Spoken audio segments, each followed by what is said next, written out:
இன்றைய புனிதர் அறிவோம். பிப்ரவரி 6. புனித கொன்சாலா கார்சியா மற்றும் தோழர்கள். இந்திய மண்ணில் பிறந்து ஜப்பான் மொழியை கற்று ஜப்பான் மக்களின் உள்ளம் நிறைந்த நபராக அவர்களது வாழ்வின் இன்பத்திலும் துன்பத்திலும் பங்கேற்று அவர்களால் தவிர்க்க முடியாத ஒரு நபராக மாறி போனவர். ஜப்பான் மண்ணில் தனது இன்னுயிரை ஆண்டவர் இயேசுவுக்கு சாட்சியாக சிலுவையிலே கொடுத்தவர்தான் கொன்சாலா கார்சியா. இவர் இந்தியாவில் பிறந்து வாழ்ந்த ஒரு கத்தோலிக்கர். 1556-57 ஆண்டுகளில் இந்தியாவின் மேற்கு கடற்கரையான பாய்சைன் என்ற இடத்தில் பிறந்தவர். தற்போது இந்த இடம் மும்பையில் உள்ள வசை என்னும் கடற்கரை நகரமாக மாறியிருக்கிறது. இயேசு சபையினர் நடத்திய பள்ளியில் படித்து தனது அறிவையும் ஞானத்தையும் வளர்த்து கொண்ட கொன்சாலா 24 அல்லது 25 வயது நடந்தபோது ஜப்பானுக்கு சென்ற இயேசு சபை அருள் பணியாளர் செபாஸ்டியன் கொன்சால்வஸ் என்பவருடன் சேர்ந்து தனது இறை பயணத்தை தொடங்கினார். ஜப்பான் சென்று விரைவிலேயே ஜப்பான் மொழியை கற்றார். மக்களின் உள்ளம் நிறைந்த நபராக 8 ஆண்டுகள் அங்கு இருந்து மக்களுக்கு மறைக்கல்வி கற்பித்து வந்தார். அவர்களது வாழ்வின் இன்பத்திலும் துன்பத்திலும் பங்கேற்று அவர்களால் தவிர்க்க முடியாத ஒரு நபராக மாறிப்போனார். அங்கிருந்து அலகோவா சென்று அங்கே வியாபாரம் செய்ய ஆரம்பித்தார். பல்வேறு கிளைகளுடன் வியாபாரம் நல்ல முன்னேற்றம் கண்டது. தொழில் தொடர்பாக அடிக்கடி இவர் மணிலா சென்று வந்தார். அவ்வாறு சென்று வரும்போது அங்கிருந்த பிரான்சிஸ்கன் அருள் தந்தையர்களுடன் தொடர்பு கிடைத்தது. அதிலும் குறிப்பாக அருள் தந்தை பீட்டர் பாப்டிஸ்டா என்பவரால் அதிகம் ஈர்க்கப்பட்டார். இறைவன் முன்குறித்தபடி செராபிக் சபையில் பொதுநிலை அருட்சகோதரராக தன்னை இணைத்து கொண்டார். தொடக்க காலங்களில் தொழுநோயாளர்களுக்கு பணியாற்றி ஆனந்தம் கண்டார்.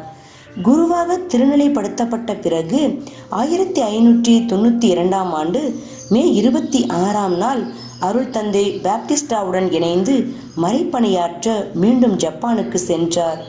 முகமலர்ச்சியுடன் 4 ஆண்டுகள் திறம்பட மறைப்பணி ஆற்றி கிறிஸ்தவர்களின் செல்ல பிள்ளையானார். டிசம்பர் 8 1596 திடீரென துறவு மடத்திற்குள் புகுந்த காவலர்கள் சந்தேகத்தின் பேரில் கொன்சாலாவை வீட்டு காவலில் வைத்தார்கள். எதுவும் புரியாமல் முழித்து கொண்டு நின்றவரிடம் அரசர் தாய்கோ சமாவுக்கு எதிராக, அரச பதவிக்கு எதிராக நீங்கள் செயல்படுகிறீர்கள் என்று குற்றம் சாட்டினார்கள். தமது நிலையை விளக்கினார். ஆனால் எந்த விளக்கமும் ஆட்சியாளர்கள் செவிகளில் விழவே இல்லை. சில நாட்களுக்கு பிறகு துறவிகள் திருப்புகள் மாலை பாடி ஜெபித்துக் கொண்டிருந்த மாலை வேளையில் அவர்களை கைது செய்தார்கள். கரங்களை பின்புறமாக கட்டி வீதியில் இழுத்துச் சென்று சிறையில் அடைத்தார்கள். கொன்சாலாவுடன் சேர்ந்து 26 பேரை 1597 ஜனவரி 3 மக்கள் முன் நிறுத்தினார்கள்.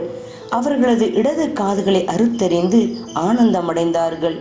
அழுது ஜெபித்த மக்கள் அந்த காதுகளை புனித பொருளாக சேகரித்தார்கள். பிறகு பிப்ரவரி 5 நாகசாகி அருகில் இருந்த மலையொன்றில் அனைவரையும் சிலுவையில் அறைய கொண்டு சென்றார்கள். படை வீரர்களிடம் தமது சிலுவை எது என்று கேட்டு தெரிந்து கொண்ட கொன்சாலா அதன் முன் மண்டியிட்டு வணங்கி அதனை முத்தி செய்தார். எல்லோரும் அதே போல் செய்தார்கள். கொன்சாலாவை முதலில் சிலுவையில் அறைந்து நடுவில் நிறுத்தினார்கள். மற்றவர்களையும் சிலுவையில் அறைந்து சுற்றி நிறுத்தினார்கள். இறையரசை போதித்த இந்திய மகன் எல்லோருடன் சேர்ந்து உயிர்விட்டார். 1627 செப்டம்பர் 14 அவரை அருளாளராக திருத்தந்தை 8 அர்பன் அறிவித்தார். திருத்தந்தை 9 பத்திநாதர் 1862 ஜூன் 8 அனைவரையும் புனிதராக உயர்த்தினார். புனிதரிடமிருந்து கற்போம்.